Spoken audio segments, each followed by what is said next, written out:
Sempat kerja di Papua, di Manokwari. Terus habis gitu ceritain dong pengalaman kerja lu. Waduh, ini Iya, jadi malah kemana-mana nih. Ada keluarga korban yang kebetulan lewat, dibuka kan tuh, ditutupin sama kardus, terus dia langsung nangis gitu.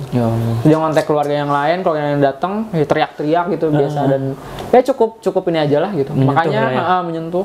Yang paling gue suka dari Pers itu adalah perannya sebagai voicing the voiceless gitu, menyuarakan yang tidak bisa bersuara. Tumbuhan gitu. Ya.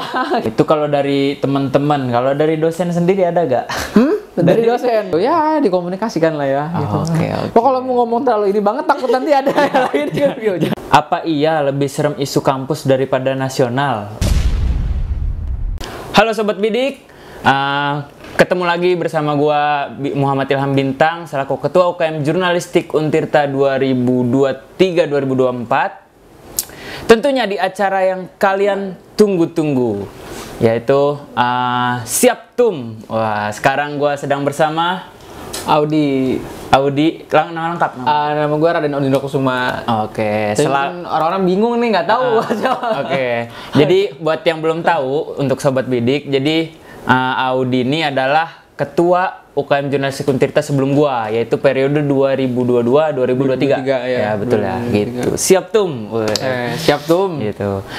Di acara Siap Tum ini, jadi kita akan ngobrol bersama para ketum-ketum Ormawa maupun Demis Ketum ataupun Ketum Demis yang ada di Untirta gitu ya. Nah, sekarang gua ngobrol sama Audi selaku Ketua UKM Jurnalistik Untirta 2022 sampai 2023. Gitu. Halo semuanya gitu. Silakan kenalin diri lu. Siapa, nama lu, terus dari mana, lahir, background, terus jurusan sama angkatan. Oke. Mungkin buat teman-teman di sini nggak familiar gitu ya sama gua, apalagi di video yang pertama mungkin kan Presma gitu ya, tentu sangat lebih famous daripada gua gitu. Gua ibaratnya kayak teman tongkrongan Bintang aja gitu kan. Ya, nama gua Raden Odino Kusuma, gue menjabat sebagai Ketua UKM Jurnalistik tahun kemarin. Terus gue dari Sukabumi. Jauh. Gue masuk Untirta 2019, angkatan nama Bintang sebenarnya kalau misalkan masuk kuliah gitu. Oke, jurusan nama angkatan. Oh ya, gue jurusan Ilmu Hukum sama angkatan 2019. Konsentrasinya gue sekarang Hukum Administrasi Negara. Oh, Administrasi Negara. Itu nanti jadi apa tuh? Kalau lulus prospeknya apa? Kalau lulus sebenarnya kalau hukum semua SH-nya sama sih ya gitu. Cuman kalau misalkan Administrasi Negara tuh biasanya lebih ke pelayanan publik gitu. Oh. Ya, kalau misalkan itu mah jadi birokrat gitu-gitu aja sih kalau hukum mah sebenarnya. Iya, birokrat gitu ya. Oke.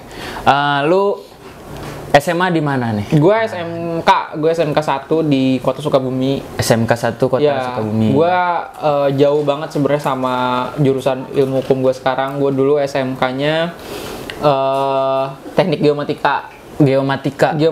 Apa itu? Teknik Geomatika buat yang awam nih, gue awam juga nih soalnya. Ya, Teknik Geomatika tuh sebetulnya sebagian kecil dari ilmu geodesi. Kalau misalkan lo tahu Teknik Geodesi ITB, sebenarnya lanjutannya mesti ke sana gitu. Ya, karena gue ngerasa wah kayaknya nggak bisa nih fisika terus nih, ya udahlah gue cabut. Linjur berarti. Linjur ya, gue linjur. Linjur, oke. SBM. Nah, selama SMK nih, lu ada gak kegiatan organisasi lu gitu? SMK. Gue SMP ikutan Paskibra sebetulnya. SMP. Ya, SMK gue ikutan Paskibra.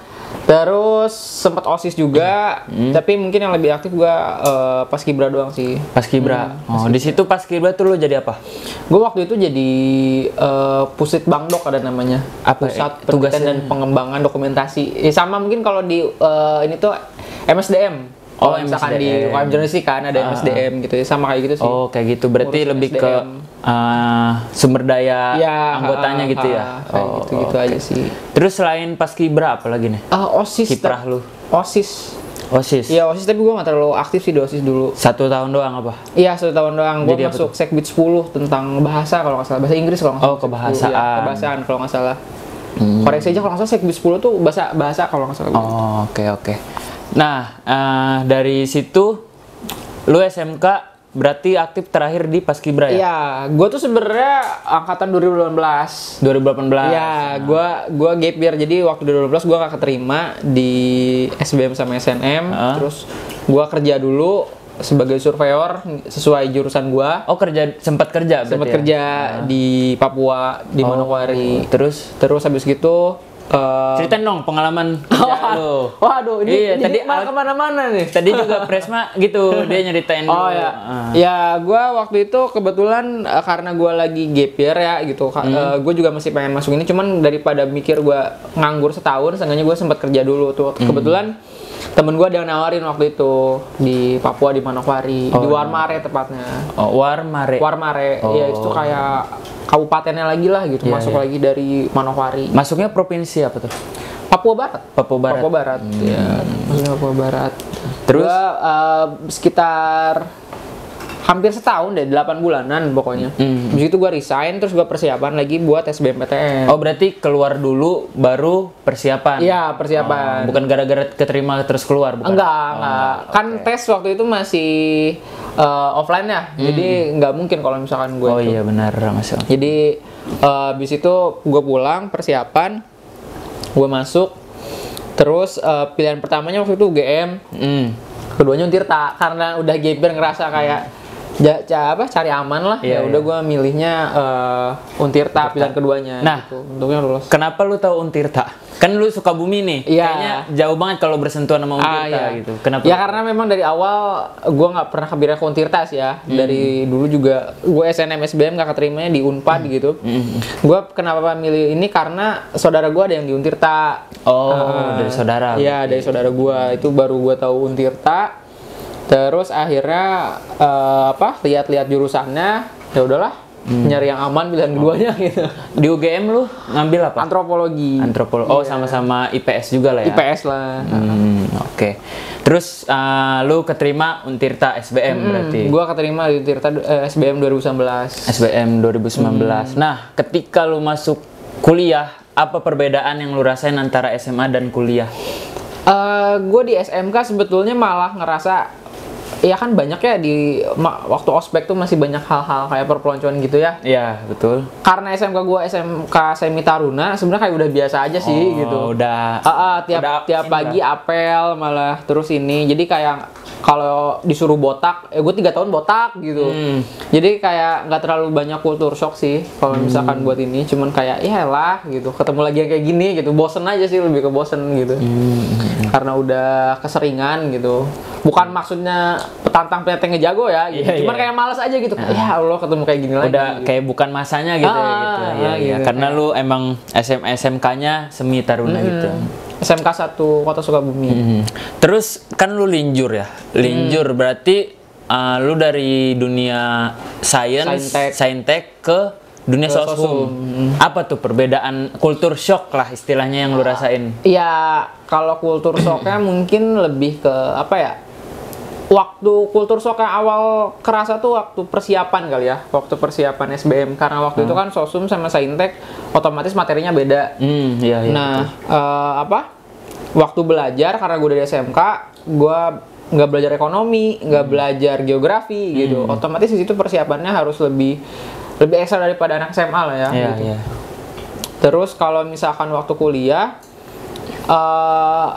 gue nggak terlalu ngerasa culture shock banget, soalnya waktu gue dari dulu emang gue niatnya pengen ke sosum gitu. Jadi kayak ya udahlah, nggak terlalu ini sih kalau misalkan. Berarti udah nggak kaget lah ya waktu lu kuliah, ya, udah beradaptasi. Oke. Nah, pas kuliah ini lu join organisasi kan pasti. Nah, apa yang pertama lu atau enggak organisasi apa yang pertama bersentuhan dengan lu lah gitu? Sebetulnya kalau misalnya organisasi yang pertama bersentuhan sama gua HMI kali ya sebetulnya. Iya. Habis itu baru gua karena diajak temen ini sama HMI, habis itu baru gua bersinggungan sama UKM kan. Oke. Waktu UKM apa sih yang acara ini tuh? Ospek. Bukan, yang pengenalan UKM Fest. UKM Fest. Nah, di situ gue ketemu. Awalnya pilihannya di situ. kalau nggak Trust, UKM jurnalistik. Oh, gitu. terus kenapa tuh antara Trust sama UKM? Kenapa lu milih UKM? Sempat masuk Trust tapi nggak? Sempat masuk Trust gue, cuman nggak aktif juga di sana. Tapi kalau misalkan kenapa akhirnya gue lebih ini, karena mungkin lebih ngerasa cocok dan suka aja gitu ya sama dunia jurnalistik gitu. Apalagi pertama kali gue masuk UKM jurnalistik tuh gue ngerasa awalnya tuh simple, kayak pengen bikin apa infografis terus nempel-nempelin di mading gitu. Oh iya. Dulu kan masih 2019 belum kenal COVID tuh gitu, jadi kayak semua masih offline, masih kerasanya ini gitu. Dan awalnya niatnya kesana gitu, cuman kesananya malah lebih tanya sama tulisan gitu, nulis gitu. Nah, terus lu masuk UKM jurnalistik, ya kan? Lu di UKM jurnalistik tuh ada LK, teman-teman. Ada LK Sobat Bidik. Namanya itu JR, Journalistic Recruitment. Gimana coba tanggap kesan lu terhadap JR? Oh, ini kayaknya jangan dimasukin aja deh kalau misalkan ngomongin JR. Apa? Maksudnya nanti malah ini. Nggak apa, dikit aja. Dikit ya. Dikit aja. Mantap lah ya kalau buat teman-teman yang ini masuk UKM jurnalistik, pokoknya harus JR dulu gitu. Karena kan nanti tuh ada tiga apa? Ada materinya tiga, aja tuh enggak lu? Ada tiga apa sih namanya? Ada tiga fase ya kalau nggak salah masuk UKM itu. Pertama PDJ, pelatihan jurnalistik dasar, terus magang, habis itu baru interview dulu nggak sih? Oh ya, interview, habis itu baru nanti ada jurusan recruitment gitu. Dan mungkin nanti teman-teman bakal tahu gimana UKM jurnalistik tuh bergerak, gimana cara UKM jurnalistik ngejalin organisasinya gitu. Ada apa aja ntar mungkin di JR gitu.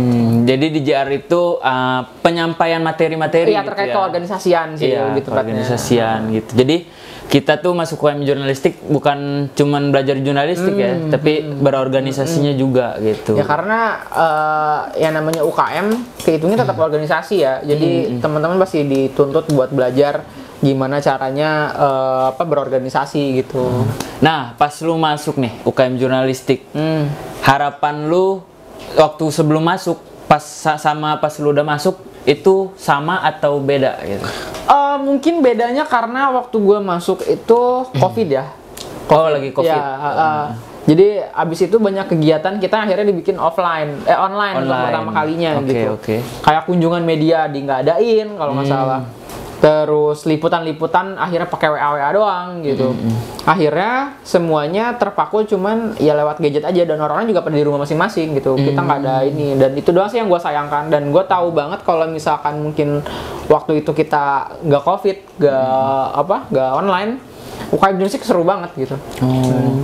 Dan lu sempat ngerasain yang offline nggak? Oh, gue sempet ngerasain yang offline karena itu pertama kali gue ngerasain gimana wawancara langsung, terus masuk ke rektorat bolak-balik gitu, sama waktu itu Bang Tobi dari Kaprod dulu gitu, yang sering ngajak. Ngikut Bang Jadi Tobi dulu gitu. tuh ada tiap ada liputan atau apa tuh Bang Tobi tuh selalu bilang di grup kayak, "Ayo, siapa yang mau ikut liputan gitu, ada acara apa gitu." Nah, di situ gue tahu bahwa seenggaknya pers tuh punya akses khusus lah buat masuk ke kegiatan-kegiatan buat ngeliput gitu. Oh, jadi ada privilege gitu. Iya, ada privilege di situ gitu, dan ada privilege untuk kenal sama orang-orang banyak gitu. Apalagi mungkin bisa dibilang orang-orang penting di kampus lah ya gitu, untuk wawancara, untuk berita gitu. Berarti dengan apa yang lo harapkan ketika masuk UKM nih sesuai lah ya, bisa Sesuai dibilang. sih, cuman malah emang akhirnya melenceng dari apa yang pengen gue lakuin gitu. Iya, lu tadinya akhirnya gue nggak bikin infografis, nggak gitu ngedit aja, sekarang gue nggak ini. Malah lu lebih ketulisan jadi. Iya, akhirnya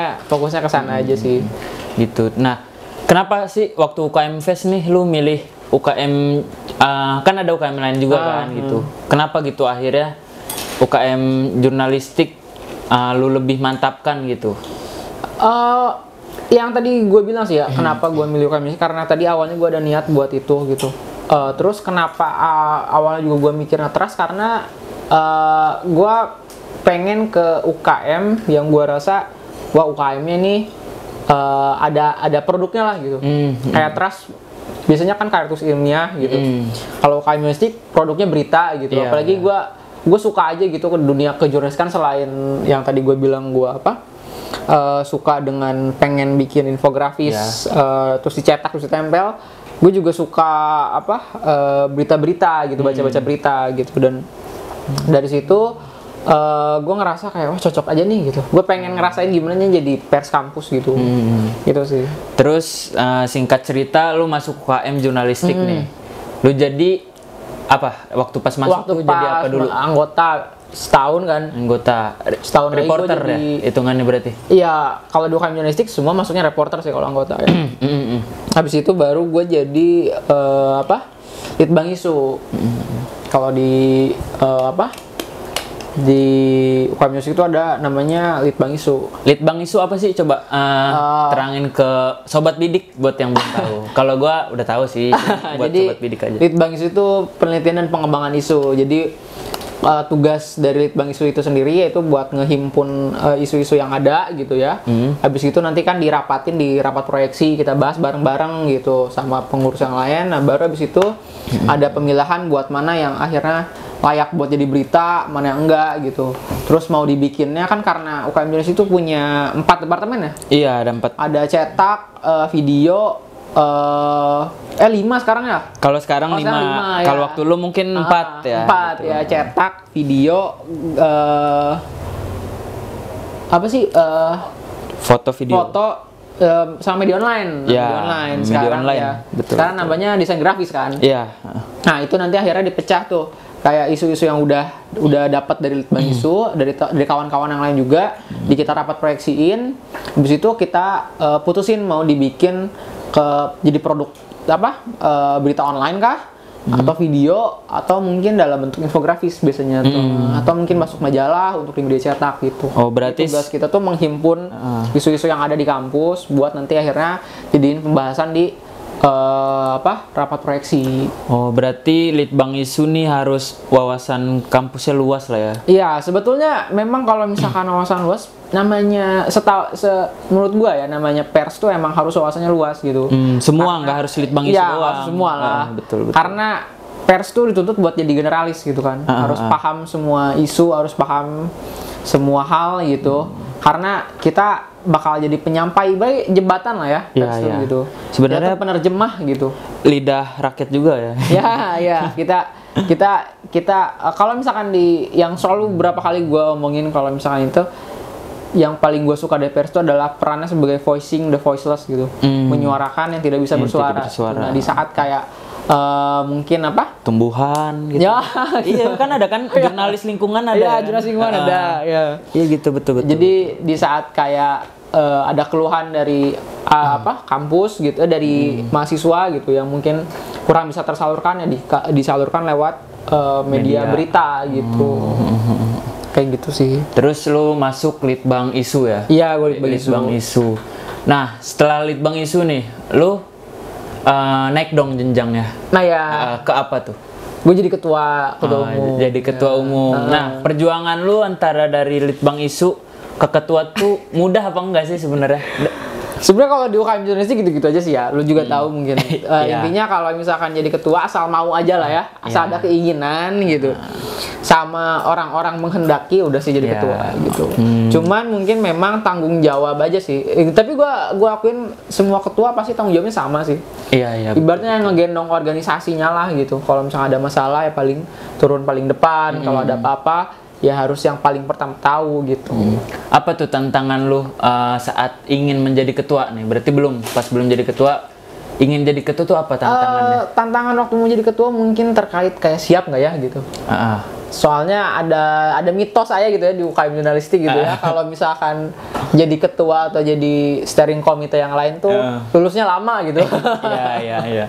Ya gue juga belum lulus nih. Mitos itu emang beredar di UKM jurnalistik. Ya, itu mitos di UKM kita aja sih ya. Nggak tahu deh. Tapi mungkin itu mah lebih ke pada males aja kayaknya ya. Karena udah capek juga kali ya. Terus jadi tapi ada rasa tertantang juga aja gitu. Kayak mimpin suatu KM gitu. Terus kayak ngasih warna baru gitu kan. Jadi ada rasa tertantang juga lah gitu. Jadi waktu prosesnya sih lebih ke karena kalau pemilihan ketua tuh kan nanti di kongres gitu ya. Nah, otomatis harus ada kesepakatan dari anggota dari yang lain gitu. Ya, Makanya ya. gitu. Oke, nah itu kan sebelum tuh tantangan lu sebelum menjadi ketua. Ya. Nah pas udah jadi apa tantangan tantangan terberat lu menjadi ketua? Ya, UKM jurnalistik lagi nih, yang terkenal. Itu dah pokoknya. Ya kalau tantangan sih yang gue bilang tadi sih tanggung jawabnya jadi lebih gitu ya. Kalau misalkan ada permasalahan atau apapun itu otomatis ke ketua dulu gitu kan. Nah itu yang ini, dan apalagi ibaratnya reporter banyak nih kan, mahasiswa gitu anggota gitu. Terus di saat kayak ada produk jurnalistik kita yang jadi bermasalah gitu, entah dipermasalahkan oleh pihak yang merasa tidak senang dengan isi beritanya, ya itu kita otomatis harus turun duluan lah gitu, mengklarifikasi atau misalkan menjelaskan gitu. Berarti cukup sering dipanggil-panggil lah ya sama Ya rektorat. lumayan lah ya. Itu mungkin kita nggak usah sebut siapa yang manggil kali ya. Iya. Nanti malah jadi disensor aja, memang disensor. memang karena sensor pakai suara wek atau apa gitu. Iya. Kayak PWK ya nanti. Oke. Terus apa tantangan terbesar lu lagi gitu yang lain? Terbesar mungkin terkait Atau enggak masalah yang baru nih di UKM jurnalistik, karena sebelumnya itu kan transisi dari offline ke online. Ya. Nah, lu kan full online ya berarti ya? gue udah hybrid, gue transisi. Lu kebalikannya. Iya, gue transisi dari online kemarin kan, terus ke offline lagi. Nah, gimana itu tantangannya? Tantangannya mungkin karena selama 2 tahun gue itu ngalaminnya waktu gue jadi anggota sama pengurus tuh online gitu kan. Itu gue jadi baru masuk 2019, terus COVID, kegiatan-kegiatan online. Habis itu waktu jadi pengurus juga itu masih online gitu, masih dibatasin lah buat pergerakan secara offline gitu kan. Nah, terus akhirnya adalah kurang pengalaman gimana ngurus UKM secara offline. Itu sih yang lebih jadi ini. Jadi kayak karena kita tuh udah kebiasaan wawancara lewat by phone, lewat VA, akhirnya harus ngebikin si anggota tuh paham bahwa penting buat pers tuh wawancara langsung ke lapangan gitu. Oh iya. Dan kita harus kenal sama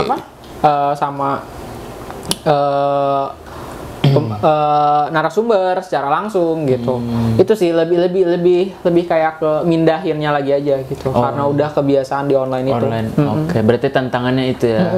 Mungkin itu juga menjadi tantangan sama organisasi yang lain kan? Iya, mungkin karena gue lihat banyak organisasi juga mungkin yang akhirnya kelimpungan karena waktu pertama kali online gitu kan. Karena mereka biasanya offline. Nah, ini juga jadi kerasa lagi gitu setelah jadi balik lagi setelah biasanya online, malah regenerasinya karena dia biasa waktu dia dididik nih dia online. Terus waktu jadi ini dia harus offline. Aduh gimana ya kemarin itu gitu. Gue biasanya online. Nah itu sih transisi yang bikin agak susahnya tuh gitu. Soalnya apalagi yang namanya UKM jurnalistik tuh menurut gue akan sangat disayangkan kalau cuman kita bergerak secara online gitu. Iya sih benar, karena akan lebih maksimal kalau offline ya. Iya, gue tuh suka kata-kata dari si Dunata, mungkin dia wartawan. Dia suka bilang kalau misalkan namanya kerja wartawan tuh pertama kerja kaki, habis itu baru kerja tangan gitu. Makanya buat temen-temen pers tuh yang namanya turun ke lapangan, ngelihat peristiwa gimana, semua indera terus dipakai lah gitu. Itu penting gitu. Penting buat teman-teman ngejaga hubungan sama narasumber gitu, biar dikenal, biar itu. Nah itu yang penting gitu. Makanya menurut gue sebetulnya nggak bisa bahwa UKM jurnalistik tuh online gitu. Harus ini. Harus kita harus ngebangun jaringan gitu. Karena kalau yang namanya produk UKM jurnalistik itu kan berita ya, dan berita tuh butuh narasumber. Nah, kadang ada narasumber penting yang mungkin jabatannya secara tinggi, misalkan kita perlu wawancara rektor atau WR gitu. Nah, tentu kan kita nggak bisa langsung wawancara itu dong. Ada layer-layer yang harus kita ini dulu, kayak kita harus dapat mungkin dari humas. Gitu. Nah, gimana cara kita ngejalin kedekatan sama humas atau sama yang lain kalau misalnya kita nggak ketemu langsung sama orang ya gitu. Tuh, untuk maba-maba yang pengen banyakin relasi ya, ketemu orang-orang hebat, itu bisa masuk jurnalis karena bakal mengalaminya itu ya. Mulai dari UKM jurnalistik lah. Iya, mulai dari UKM jurnalistik tuh kalau mau gitu. Bagus, nanti bisa daftar ya. kalau udah buka. Gitu. Dipantengin aja bidik. Nah, kadang kan nih apa kasih tau lah UKM jurnalistik tuh bidik gitu. Kan orang iya, beberapa betul. kali tuh gue denger orang-orang yang kayak ya gue tuh pengen masuk UKM ini tapi nggak ada IG-nya ternyata gitu karena nyangkanya UKM jurnalistik gitu Iya. kan. Nah, buat yang belum tahu nih, Bidik Utama itu jadi produk dari UKM Jurnalistik Untirta gitu. Nama organisasinya UKM Jurnalistik.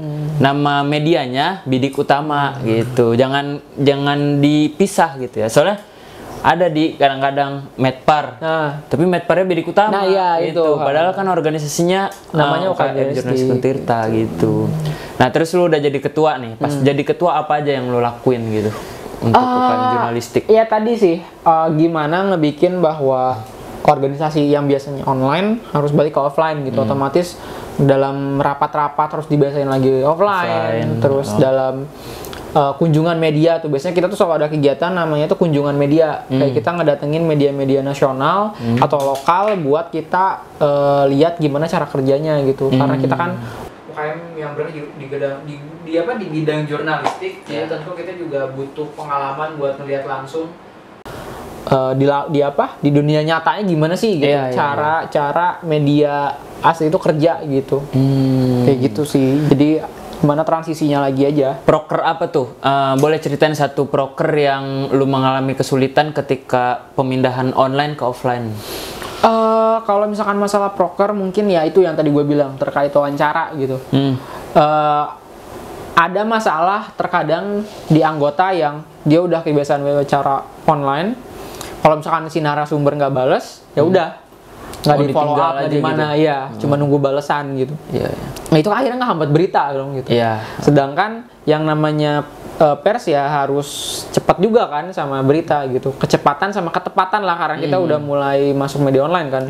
Nah jadi itu yang akhirnya cukup menghambat gimana ngasih tahu ke anak-anak buat ini. Soalnya kan sebetulnya nggak nampik juga bahwa yang masuk UKM jurnalis itu nggak selalu yang cuman tertarik sama jurnalistiknya gitu. Karena kita ada 5 bidang sekarang nih. Orang yang bahkan cuman sebenarnya gue cuma suka ngedit nih, masuk sini. Gue cuma suka foto, ya akhirnya fokusnya di sana gitu. Dan akhirnya susah di sana di saat kita misalkan butuh berita yang secepat mungkin, ini mungkin karena ini dan akhirnya anak-anaknya kadang nggak bisa bang, ini nggak bisa bang gitu. Nah itu sih lebih ke sananya dan kalau misalkan masalah proker itu sih masalah tentang mindahin kegiatan-kegiatan kita yang biasanya offline wawancara ini kita pindahin secara ini gitu. Kadang-kadang nggak semua, kadang anggota juga kadang nggak siap kan buat wawancara secara online gitu kan. Itu berarti hitungannya proker media online ya yang terhambat. Salah satu yang contohnya. Agak itu. Oke. Terus lu udah jadi ketua nih. Kesan dan pesan lu setelah menjadi ketua tuh gimana gitu? Selama lu menjabat. Kesan kali ya. Kesan mungkin pertama kalau kesan tuh cukup seru karena belajar bertanggung jawab itu selain melelahkan tapi ya ngajarin banyak hal juga lah gitu ya. Ketemu banyak orang, gimana mencoba nggak cuma bertanggung jawab sama diri sendiri gitu, tapi sama orang-orang lain juga gitu. Dan keseruannya ketemu banyak orang baru juga gitu, jalin relasi kemana-mana. Sama kalau misalkan, karena yang paling gue suka sebetulnya kalau misalkan kesan adalah waktu gue ngundang Dandi Laksono gitu. Dandi Laksono. Iya, waktu itu kita kan bikin webinar Watch Dogs ya? Iya, karena dia juga lagi lagi keliling Indonesia kan, di Indonesia Biru kalau nggak salah, ekspedisi Indonesia Biru. Jadi kita nggak bisa ngundang secara langsung, tapi itu cukup berkesan karena gue bisa dengerin secara langsung salah satu wartawan senior di Indonesia lah gitu. Oke. Terus kalau misalkan pesan, ya menurut gue teman-teman yang memang tertarik di nulis atau ini penting buat ikutan UKM jurnalistik lah gitu. Oke. Karena banyak filosofi yang bagus lah di kegiatan kejurnalistikan tuh gitu. Oke, berarti ini ya kalau pengen ketemu jurnalis-jurnalis yang hebat gitu bisa juga gitu jalurnya. Terus UKM jurnalistik ini kan dikenal sering memberitakan kampus ya kan. lu sendiri di fakultas lu pernah nggak sih agak dimusuhin gitu gara-gara lu memberitakan tentang kampus terus gitu? Sebetulnya memang karena ranah kita tuh ranah kampus ya, namanya juga pers mahasiswa gitu. Iya. Ranah utamanya adalah di kampus gitu. Kan sering dibilang bahwa kampus tuh miniatur negara gitu. Dan salah satu di negara itu ada fungsi sosial kontrol juga gitu, dan pers di situ juga punya peran penting buat sosial kontrol, dan ibaratnya adalah UKM Jurnalistik itu sosial kontrol dari negara mini ini gitu. Oh. Nah, terus kalau misalkan masalah ada masalah dikucilkan gitu. Ya biasanya gini, ini menurut gua nggak sering ada miskom aja kali ya sama orang-orang terkait kerja jurnalis. Biasanya kan jurnalis itu diibatin kayak sering ngegosip, sering gitu. Padahal stigma negatif gitu. Peran jurnalis itu penting gitu untuk keterbukaan informasi teman-teman gitu, untuk teman-teman tahu kalau misalkan ada nggak beresan di kampus, khususnya ini pers gitu ya. Di situ pentingnya gitu. Dan kalau misalkan gue di Fakultas Hukum sendiri, ya pernah ada sesuatu lah ya gitu. Tapi menurut gua kalau misalkan itu lebih baik kita juga jelasin lah gitu, biar orang juga nggak salah paham sama kerja kita gitu kan.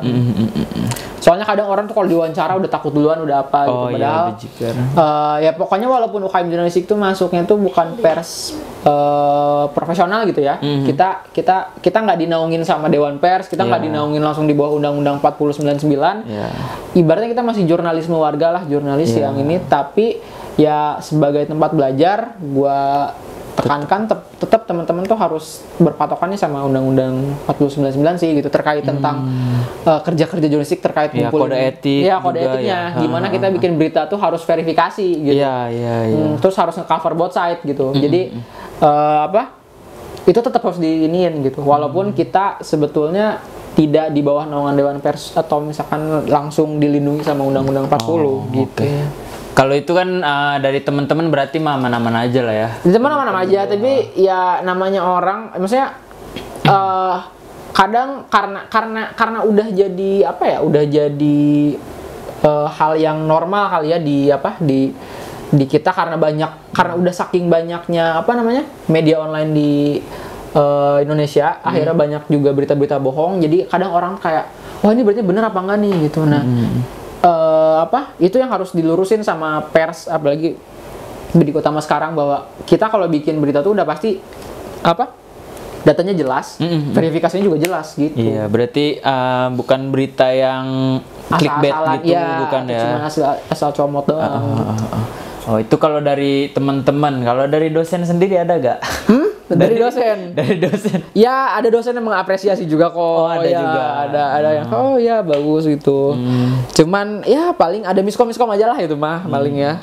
Miskom dikit aja lah, kayak kadang kalau misalkan dosen ilkom kan, tentu itu ranah beliau gitu kan. Jadi mungkin beliau bisa lebih mengoreksi daripada gua gitu.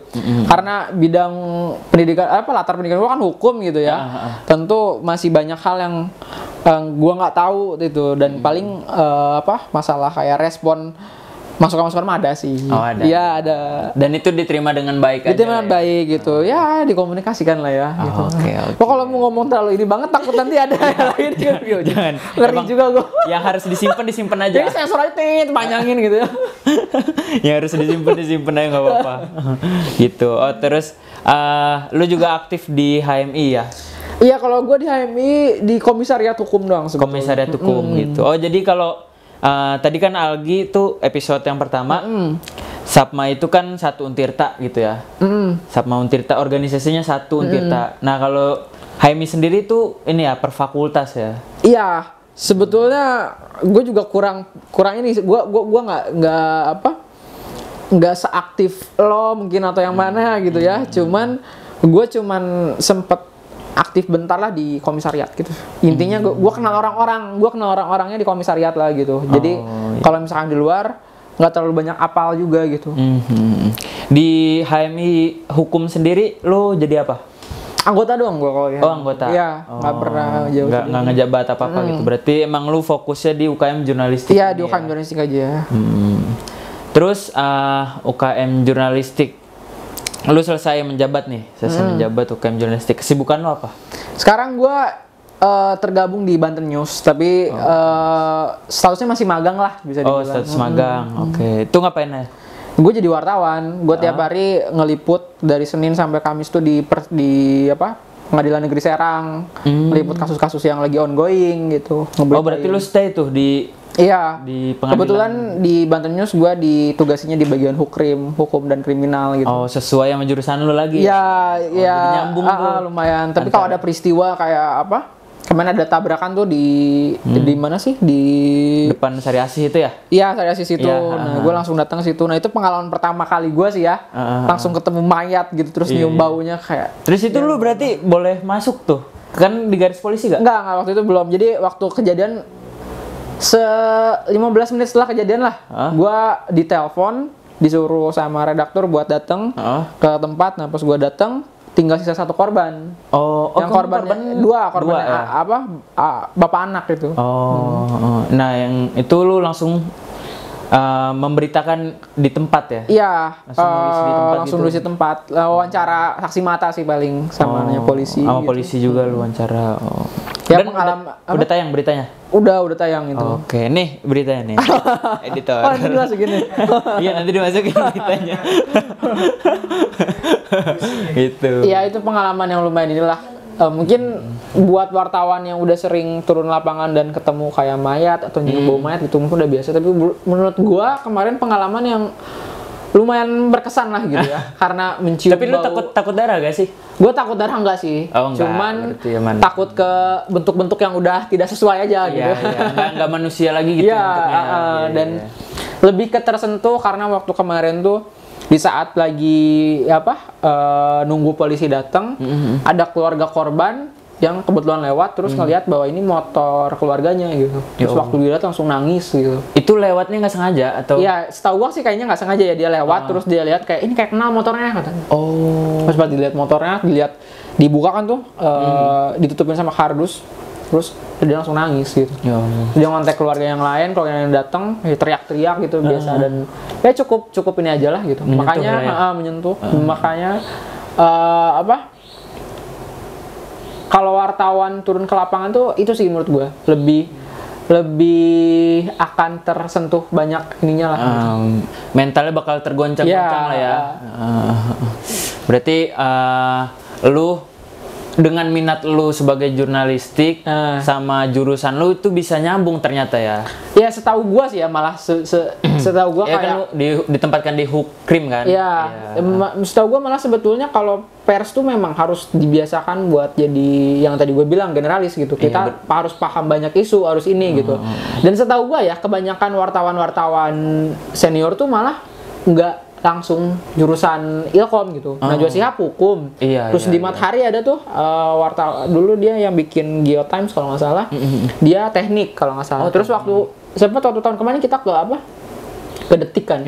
Terus redaktur pelaksananya kalau nggak salah dia juga teknik deh. Teknik INS kalau nggak salah ya. Teknik juga. Ya terus ya yang gua kenal sekarang pun gitu banyaknya itu, karena memang bukan berarti Ilkom nggak ini, tapi kayak tentu kalau misalkan Ilkom lebih ini lagi ilmunya ya, lebih ini ilmu jurnalistiknya lebih ini. Tapi kalau misalkan jurusan lain mungkin karena lebih paham isu lain, isu jurusan mereka sendiri, jadi dan dia bisa nulis juga tentang isu tersebut gitu. Tentang isu tersebut, soalnya yang namanya gue selalu percaya yang namanya jurnalis itu adalah penerjemah gitu. Penerjemah dari kayak ada berita misalkan tentang teknologi, tentu orang nggak awam sama bahasa-bahasa teknologinya gitu. Tapi kita bikin berita harus meremajakan bahasanya gitu. Dibikin jadi bahasa yang simpel biar orang-orang bisa lebih paham gitu. Orang awam tuh paham gitu. Iya. Jadi untuk teman-teman yang misalkan bukan jurusan ilmu komunikasi, kalau pengen masuk jurnalistik juga bisa gitu ya. Karena bakal ada aja gitu jalannya gitu. Buktinya Audi dari hukum gitu ya. Karena suka dunia jurnalistik ditempatkan di Hukrim jadinya gitu. Berarti lu udah jadi jurnalis praktisi gitu ya? Bisa dibilang gitu? Iya, bisa dibilang, soalnya gue masih pengen nyebutnya masih magang lah ya, soalnya belum lama juga. Terus masih banyak belajar dari wartawan-wartawan senior juga gitu. Soalnya tentu beda di saat kita biasa ngolah isu kampus sama kita akhirnya terjun sama isu-isu yang di masyarakat gitu. Seberapa beda? Bedanya mungkin nggak jauh banget, tapi nggak percis banget juga gitu. Karena akhirnya kalau misalkan di kampus kita mungkin masih bisa buat ngedelay beberapa berita kayak ya besok lah masih bisa dibikin, tapi kadang kalau misalkan ini ya harus eksklusif mungkin kadang gitu tujuannya gitu. Oke, berarti lu udah jadi jurnalis dari UKM jurnalistik, udah jadi jurnalis beneran gitu ya. Nah, apa pesan-pesan lu untuk maba-maba yang pengen join UKM jurnalistik coba? Ya mungkin kalau misalkan buat teman-teman yang tertarik sama dunia tulis menulis gitu, nggak ada salahnya buat join UKM jurnalistik gitu. Teman-teman yang ngerasa suka gatel kalau ngelihat ketidakadilan atau apa gitu, ya bisa masuk UKM jurnalistik lah gitu. Karena salah satu peran kita juga ya berpihak pada kebenaran gitu. Kenapa kita penting, kenapa informasi itu harus bisa diakses semua orang, karena ya biar kebenaran itu nggak jadi monopoli cuma satu pihak gitu. Oke, siap. Bentar kayak Bayam Sore kan? Enggak lah, aman lah. Ini mah enggak. Oke, mungkin kita lanjut ke sesi pertanyaan. Tanya Sobi. Oh, Tanya Sobi. Tanya Sobat Bidik. Gitu. Jadi kita udah melayangkan question box di Instagram dan threads kita. Ada beberapa pertanyaan nih dari teman-teman kita ya yang bakal. Jadi kita tuh bilangnya di question box itu kalau kalian bisa nongkrong sama wartawan kampus, kalian mau nanyain apa? Gitu kata gua. Nah ini dia pertanyaan-pertanyaannya mungkin ya. Pertama dari downtown.9IRL. Iya. Jadi wartawan harus punya apa sih gitu? Harus punya niat. Harus punya. Iya, harus punya niat dulu lah. Betul. Sholat aja harus niat dulu kan. Benar, ini juga harus niat dulu. Terus, niat sama ketekunan sih menurut gua. Ketekunan. Ya, harus siap capek, harus siap ngobrol sama banyak orang gitu. Karena kalau ya kalian dituntut buat ngerunutin peristiwa kalau misalkan ada yang harus diberitain gitu. Kalian juga harus paham dulu nih, gimana kalian menyampaikan suatu pesan, tapi kalian juga nggak paham sama pesan yang disampaikan gitu. Jadi niat sama sama pemahaman terkait isu itu harus ini sih. Harus mateng lah ya, jadi, gitu ya. Yang penting niat kalian juga bener-bener mau gitu, terus belajar terus. Ya insya Allah lah kalau misalkan ini. Oke. Terus nanya lagi nih, downtown girl. Banyak banget ya. Iya dia. Kok bisa selalu tahu what happen di kampus? Gitu. Ya makanya tadi yang gue bilang bahwa penting jadi wartawan tuh untuk ngejalin relasi sama banyak pihak gitu kan. Kuncinya wartawan sebenarnya narasumber gitu. Nah gimana kalian bisa tahu gimana kalian bisa tahu banyak info ya dengan kita kenal banyak orang gitu. Jangan karena kita udah pernah wawancara dia, terus dia juga kalau ada apa-apa bisa bilang ke kita gitu. Jadi intinya yang namanya wartawan yang baik ya wartawan yang dikenal banyak orang gitu. Jadi akhirnya kita juga nggak akan susah nyari isu gitu. Iya, kenal juga tapi jangan terikat gitu. Nah, ya. itu yang harus digaris bawahin gitu ya. Bahwa kalau misalkan kita dekat sama orang bukan berarti kita harus terikat sama dia gitu. Iya, karena itu bakal menodai independensi jurnalistik. Iya, akhirnya nanti ada ikut campur. Oke. Intinya adalah kita dikenal ya, bukan kita terikat sama orang gitu. Jadi untuk apa? Untuk memudahkan kita dalam mencari informasi sih. Oke. Pertanyaan selanjutnya dari lalaluf_. Apa iya lebih serem isu kampus daripada nasional? Aduh. Mungkin kalau misalkan bedanya isu kampus itu adalah pers kampus tuh nggak dilindungin langsung sama undang-undang 40 tahun 99 gitu. Jadi kita nggak punya, kalau misalkan ada masalah biasanya tuh di kampus-kampus lain tuh sempet kayak ada kriminalisasi sama pers kampusnya gitu. Dan otomatis akhirnya jadi bingung gitu. Kita mau berlindung kemana gitu. Walaupun akhirnya banyak mungkin dari aktivis yang lain yang ikut menyuarakan gitu. Tapi nggak sedikit juga menurut gue yang akhirnya malah tidak terbela gitu. Karena ya tadi kita nggak punya landasan hukum yang kuat sebenarnya gitu. Dan makanya di saat kayak ada orang yang nggak suka, ya kita nggak punya dewan pers buat bantuin kita nggak ini gitu. Jadi agak rentannya di situ kalau misalnya ada isu-isu yang keras, ada orang yang nggak suka, lebih mudah buat kita diserang, dan lebih sulit buat kita bertahan gitu. Berarti bener ya, lebih serem isu kampus daripada iya, karena kita nggak punya perlindungan lah, kita nggak punya tameng sebetulnya gitu. Jadi memang satu-satunya hal yang harus yang bisa kita lakukan adalah dengan bikin berita segimana mungkin itu udah sesuai dengan kode etik jurnalis gitu. Jadi kalau misalnya ada permasalahan apa ya kita bisa debat lah gitu. Ini udah sesuai kok gitu. Terus selanjutnya nih dari GAR 3N. Wah, A-nya 3 tuh. Oh, 3. E-nya 3. Bukan. Beda E-nya 3. Tawa aja lagi. Nih, kata dia pengalaman kocak waktu wawancara narsumbang. Gimana? Ada gak? Kalau waktu kocak apa ya? Lupa deh gue kalau misalkan yang kocak-kocak ya. Tapi mungkin pengalaman waktu wawancara wawancara mahasiswa mungkin ya, kalau nggak salah waktu itu, gue lupa wawancara siapa. Terus banyak yang belum gue nanya, tapi kayak misalkan ada isu, terus kita dapat kayak kontak ini orang yang bisa kita konfirmasi terkait isu yang udah kita dapat nih. Waktu kita kontak, baru kita memperkenalkan diri, kita dari UKM Jurnalistik, langsung kayak, oh enggak kak, ampun maaf, saya mah cuma ini doang kok. Jadi kayak jadi itu udah ketakutan gitu. Biasanya gitu. Dengar UKM Jurnalistik udah takut duluan. Karena gitu takutnya kalau misalkan mungkin ininya ini, terus takut dia yang dipersoalkan mungkin terkait dia jadi narsum gitu. Tapi salah jawab juga mungkin. Tapi kita juga kan punya diatur bahwa kalau misalkan narasumber tuh ya punya peran sentral yang tadi gue bilang. Jadi kalau misalkan narsum nggak pengen disebut namanya, identitasnya ini, ya kita harus nurutin itu gitu. Makanya nih kalau kalau kita di media nasional kita ngelindungin narsum, nama narsum nggak boleh dibuka kecuali atas perintah pengadilan. Jadi harus tetap menjaga privasi narasumber ya. Kalau nggak salah di Undang-Undang 4099 itu dijelasin di situ kalau misalkan narsum tuh nggak boleh dibuka kecuali perintah pengadilan. Oke. Terus selanjutnya dari GF Taehyung. Pakai K lagi Taehyungnya, alay banget. Nih, Bang Ea, kalau cari pacar jangan wartawan. Kan dia namanya GF Taehyung ya. Kenapa? Emang Taehyung wartawan? Gitu katanya. Emang ya kalau cari pacar jangan wartawan. Benar gak? Waduh, itu mah tergantung orangnya kali ya. Ya kalau misalkan emang sukanya sama wartawan, ya sama wartawan gitu.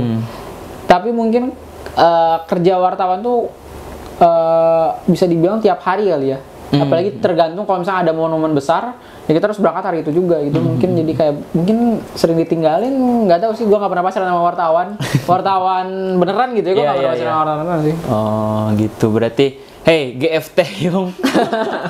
Wartawan juga ada yang punya istri, ada yang punya suami. Iyalah. Gitu. Kenapa nggak boleh pacaran sama wartawan? Aneh itu pertanyaan. Udah, itu pertanyaan terakhir sekaligus pertanyaan aneh. Banyak sekali ya. Iya emang. Gitu. Mungkin apa kesibukan lo deket-deket ini? Liputan aja sih, paling sama skripsi gue. Liputan. Iya. Terus ada program yang pengen lo jalanin nggak untuk ngajak sobat bidik berpartisipasi gitu? Iya, mungkin kalau misalkan teman-teman yang khususnya anak UKM Jurnalistik gitu ya, kalau misalkan yang emang niat ikutan bergelut di bidang UKM di bidang jurnalistik gitu, banyak kok jalannya gitu. Oke. Banyak jalannya, dan apalagi kita juga sekarang kan udah mulai ada APMS ya, Aliansi Pers Mahasiswa Serang gitu. Betul. Jadi kayak udah banyak lah jalurnya gitu. Kalaupun memang kalau misalkan secara lokal, gua rasa ya sepengetahuan gua aja, memang kalau misalkan untuk hidup sih kayaknya nggak terlalu bisa ngejamin ya, masih kecil lah gajinya gitu. Jadi mungkin kalau teman punya mimpi buat ngejar bisa kerja di media Tempo atau misalkan Detik gitu, nah itu. Tapi setahu gue yang paling bagus gajinya tuh katanya Bisnis Indonesia, bisnisindonesia.com atau .id gitu. Itu fresh graduate aja gede katanya. Ya, tapi itu emang benar-benar harus iyalah dari bawah dulu di bisnis gitu ya, isu bisnis. Iya, isunya, tapi katanya isu lain juga ada sih. Tapi memang fokusnya ke ya ke hal-hal ekonomi lah gitu. Oh, iya, Saham iya. gitu-gitu. Gitu. Terus terakhir pesan-pesan untuk maba nih yang mau masuk UKM jurnalistik kira-kira. Ya buat teman-teman mungkin yang Untuk maba ya. ya buat teman-teman maba yang suka menyuarakan sesuatu, suka nulis, suka mengkritik, dan masuk UKM jurnalistik gitu. Jangan takut karena nanti ada bintang. Kalau ada apa dia yang dipanggil, bukan kalian kok. Aduh.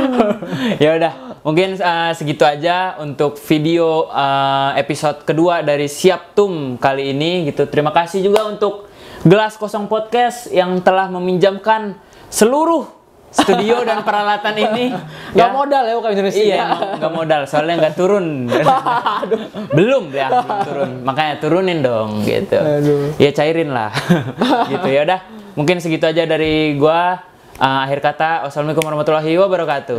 Dadah.